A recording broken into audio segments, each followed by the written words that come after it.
The second semifinal on this championship week of women's 10-pin features Monique Belanger from Estevan and Diana Nakonechny from Thunder Bay.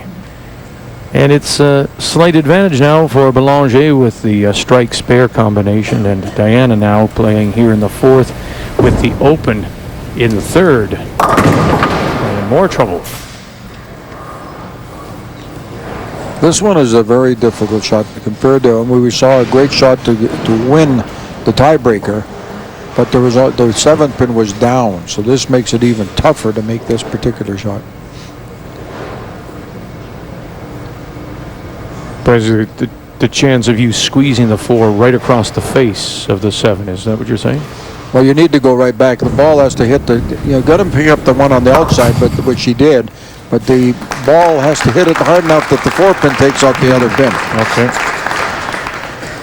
So another open, a second 8, and now 54 through 4 for Diana Nakonechny. And now Monique Belanger had the open, the 9 to start, followed up with a strike and a spare.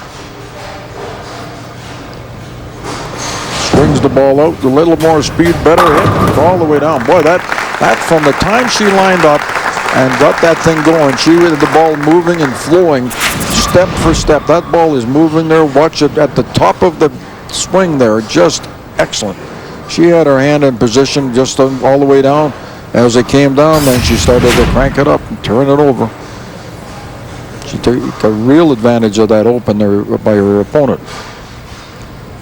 Strike up now. Good hit coming up here. Goodness. You can watch the difference when they swing the ball freely. You will see this. Watch this ball. It goes down the lane. It hits that target. It doesn't deflect anything except straight in.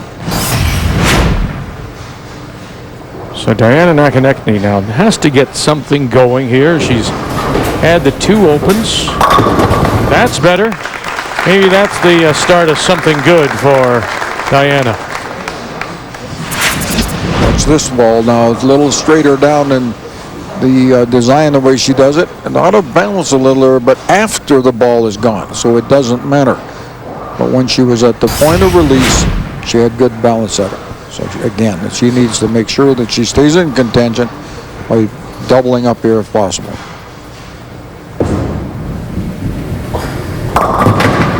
That's not the double I had in mind. Wow. Again, on that particular shot, she turned her hand up a little bit at the point of release, and as a result, the ball goes in, and it has her talking to herself.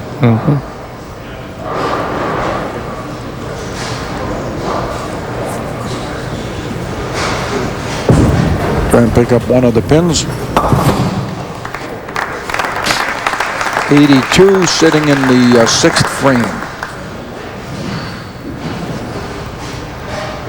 Monique Belanger has it going again. Belanger, remember, we remind you what she did back on week 3 when she had that open frame in the very first. Isn't that interesting? Now she's heading towards an open frame almost certainly. But she ran off 21 straight marks. And after the open in the first frame here in this semifinal, she's had 4 marks till this point.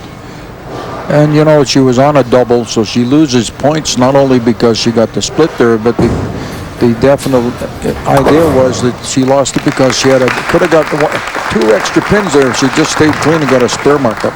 Right now she's sitting with 105, so it's not totally out of reach, but she can't afford any more openings. Well, what it does, Frank, as well, it gives Diana a little bit of a window of opportunity here. It stops that momentum. It stops it, and it gets her thinking a little bit here because she puts the ball out there.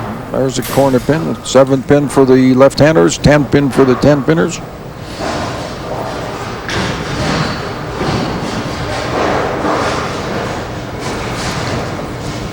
She needs this cover. I haven't seen anybody miss the 7-pin, and I don't want her to see her doing it either, but it's the thing that people think about when they're going for the shots Well, there you are. That's what, you know, when you think about it, you start playing the game a little safer, a little tighter, and all of a sudden, look out. Like she just said, wow. Yeah, why don't you just pucker up with the kiss of death one like that was... Wow. Back-to-back opens then for Monique Belanger and 114. But here's your chance, Diana Nakonechny. She needs to get a strike here and get it back in. If she gets a strike, she can tighten this right down. Wobble, wobble, and maybe a little spin, a helicopter over, nothing. Now this is a good shot. This is a good shot all the way straight through. That pin got touched, wobbled over there. Any kind of a wind blow, that thing's going down. But the most important thing is it was a good, comfortable hit. And now she can make the spare. Then she's not too far out of the reach of everything. There you go. Nicely done. Well, that's a start anyway. If you're looking to get back in it, if you're Diana Nakonechny, she gets the spare. And it's still two open frames that are haunting Monique Belanger in There's a 6 and 7. Potential of 102 in the 7th versus 114 for her opponent. So there'd be a slight margin of difference in there. Oh, Jimmy jumping.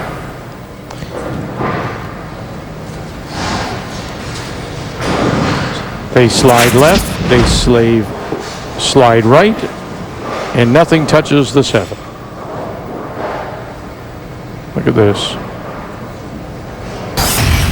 Everything is over there where she wanted it, but it didn't get the break that she needed. See the index finger out there? It's got that glove on, and it gives her a little bit more turn on the bowling ball. Good cover, so back-to-back spares. And the main thing is there's only 13 pins separating them now in the 7th frame. The spare is up for Nakonechny, and here's Monique Belanger in 8. I tell you what, that's a good shot at the end as much as that she got that split. Look at this group of them. Yeah, well, these are the executive of Bowl Canada, and we always want to acknowledge them and say thank you for their continued support of the Canadian Bowling Championship. Nice to have them on board, and this is going to really be a trick shot. Now, was it tougher when the 6 went down? What a great shot. TV shot. Yeah. TV, not a question about it. That did bring a smile to her face. Now watch this. The ball, being that she's left-handed, she had a great angle on this thing. Goes all the way out, give it everything she could, and not a question in the world. Now, if the 6 is still standing there, does she play it differently? Yeah, you'd have a bit of a real problem on that one. Okay, so it was better that the 6 go down. And here's Monique again.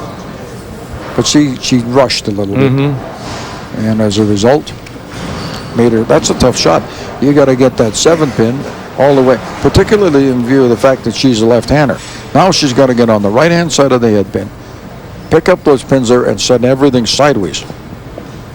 This will be about as bad as the 5-10 she just picked up. So drive the head pin back. Well, she did try. Give her that.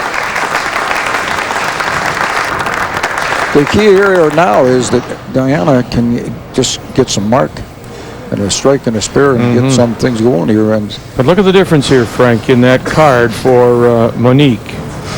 6 open, 7 open, spare open. This one here will put her into the game. If she gets high enough, she got it. Oh, there it is, and it came off the sidewall.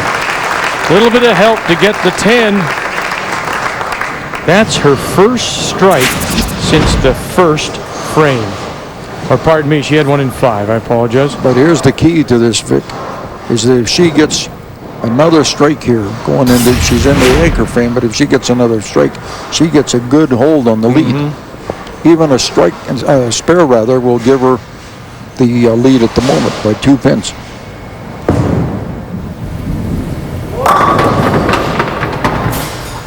Now we've seen her miss one of these. Yes. So let's see if she can throw that out of her mind and go for it. At the moment, she has a potential of having the game in hand here. She'll be up 2 points. She can have. So let's see what happens. 169. That's assuming that Monique struck out. She could get 169. Yeah, Monique has a chance here to still win this game. Oh boy. She has it now. Oh boy. So it's a 149 final for Diana Nakonechny of Thunder Bay.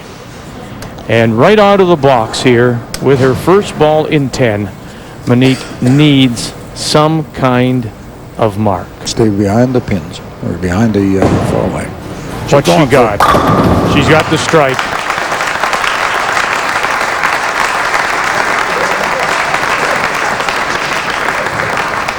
And now she needs just one pin for a 150 total. And it beats to 149. She needs one pin. Now, interesting enough, we've had some really low-scoring games, but they've been interesting. And that will do it for Monique Belanger, and she will advance,